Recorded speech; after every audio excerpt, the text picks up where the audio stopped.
Hey everyone, it's Ben Hardy here, and in today's I'm going to be reviewing the full-size Range Rover Autobiography. I'm going to show you guys how the other half drives. Before we get into this video, I want to give a huge shout out and thank you to the Land Rover here in Lehigh for giving me some time with this Autobiography. This particular one is available for sale for the time being, so if you're interested, link to their website in the description down below. Just ask for Jordan if you have any questions, and then I'll also include a link to my car buying guide. Let's get into it.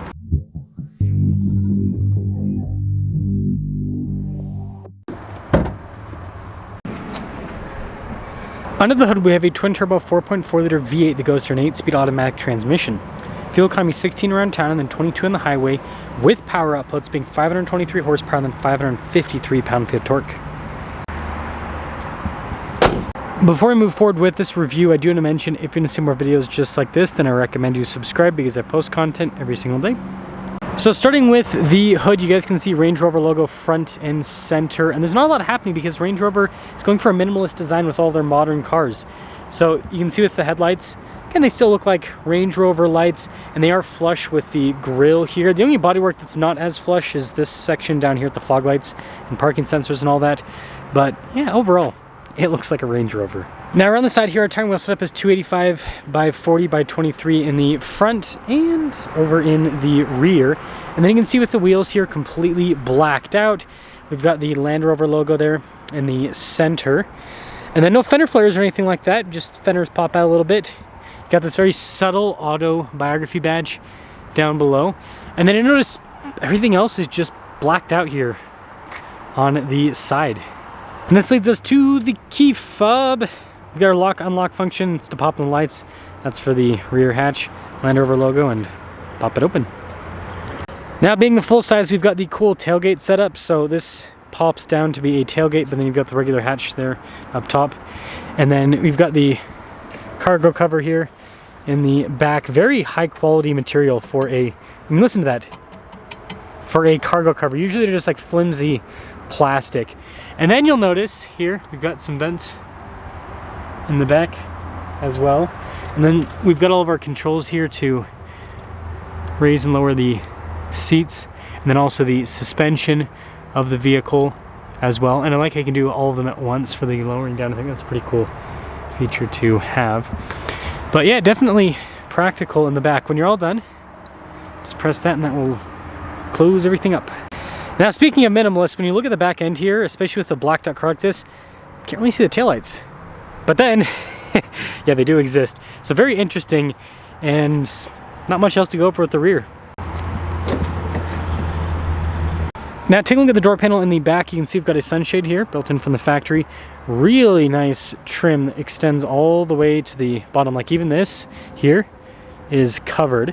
And then you can see how it's two-tone, and then I like the wood trim that goes across. Got our memory seat function here for the back passengers, all the adjustments as well.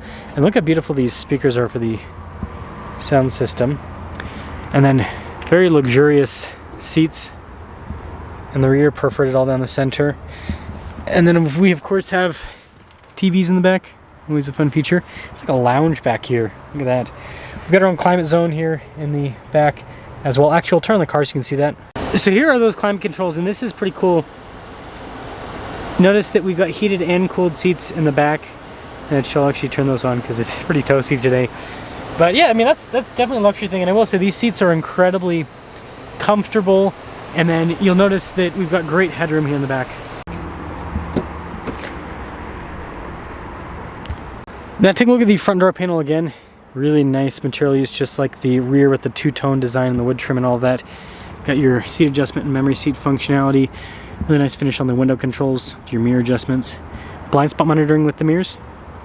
And then look at the front seat here, perforated all down the center portion. Fancy pedals down below. And I love this trim here. This is really nice. And then on the dash too, all the stitching that goes across.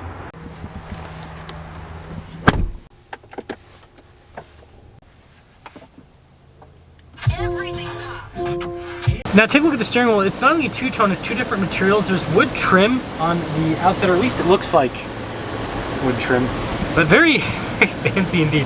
Paddle shifters there on the back, and it's very like squared off there. And notice even the airbag cover has nice leather trim on it. But then obviously all your practical controls there. And then you just have traditional stocks behind.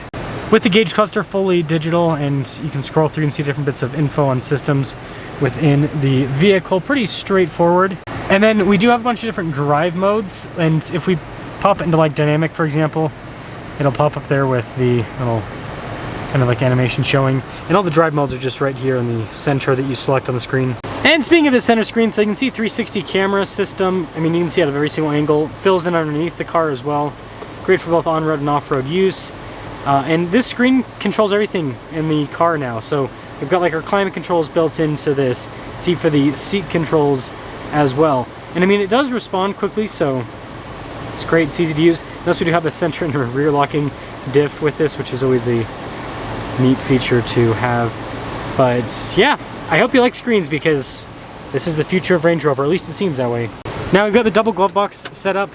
So the top opens up, and really nice trim on that, and then the bottom as well. And same thing, really high quality material use all throughout. And that's what you notice in this, is all the touch points just feel very high quality with it. This is kind of like your charging area inside, if the camera will focus on it.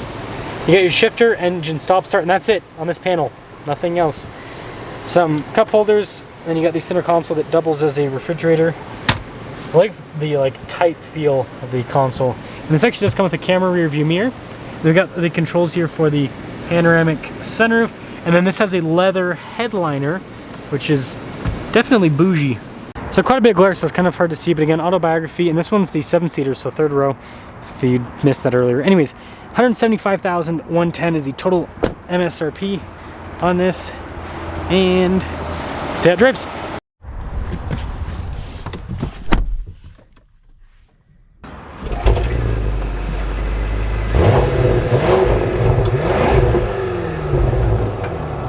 Let's talk about visibility before we set off. Over the hood, both the mirrors,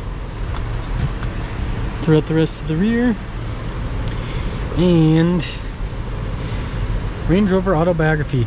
I think this is the package that a lot of people are most excited about with the Range Rover. So V8, right, that's always exciting. But SV Autobiography, that's basically a limousine, right? It's, you know, doesn't have a third row, and it's super fancy in the second row, but you know, if you're getting this to drive yourself and, you know, maybe haul people around every so often, you don't really get a bunch of benefits with that. So with the Autobiography though, you do get a bunch of benefits. You get this much nicer interior with the leather headliner, and you do get some nice third row amenities, but it's also significantly less expensive than an SV. I mean, the SV, you're $240,000. So that's a big chunk of change, if you ask me. Now the full-size Range Rover, this is luxury. This is luxury. The ride quality, incredible. 23-inch wheels. You think that you're going to get all sorts of busyness and harshness with the ride. The air suspension just deletes everything. Now, that being said, when you go over bumps, of course, they exist. So I'm not going to pretend like it just gets rid of everything. But it does a really good job. It floats along the road. It's really cool how this drives. It's unlike any other SUV out there in terms of just how smooth it is. And I've driven some high-end SUVs. I've driven the, you know, I know Lamborghini Urus is more sports side, but I've driven that. I've driven the Bentley Bentayga. I've driven a Rolls-Royce Cullinan. And yeah, this is just, it's crazy because this isn't the most expensive, but I would go out on a limb and say it's probably the most luxurious in terms of the ride.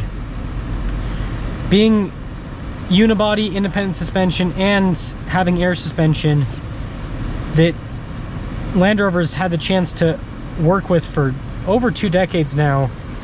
Yeah, they've just done a really solid job with this. They definitely know what they're doing. Sorry, I realize those might be going to the GoPro. Sorry about the audio if it's bad because of that. But it's just a nice place to be. And this interior is not like, it's not over designed, which is cool. Look at that, just effortless with the power. It's not the fire breathing monster that the old supercharged V8 was, but it's smooth. BMW's engines are really solid. And I think that's why Range Rover, you know, opted to work with BMW. And this handles really well too. Like, even though this is a big, heavy SUV, with the rear steer and everything, and I'm pretty sure this one has rear steer, at least it feels like it. It's just, regardless, when you go around corners, you don't feel it as much. So they've just done a lot to make this super uber luxury. Very similar to the SV version. So that'll get me to summing things up. I think the Autobiography is probably the sweet spot for the full size. And don't get me wrong, like, an entry-level full size is still a really, oh, I didn't expect this to happen. The repaving. So I guess we'll back up. Anyways, an entry-level full size is still a really nice car. But this, with the V8 and with the interior upgrades and everything that you've got in the Autobiography, I think it just adds that extra layer that makes this, like, this is what the full size is. Like, this is what I think of the full size. Gosh, the engine's so smooth.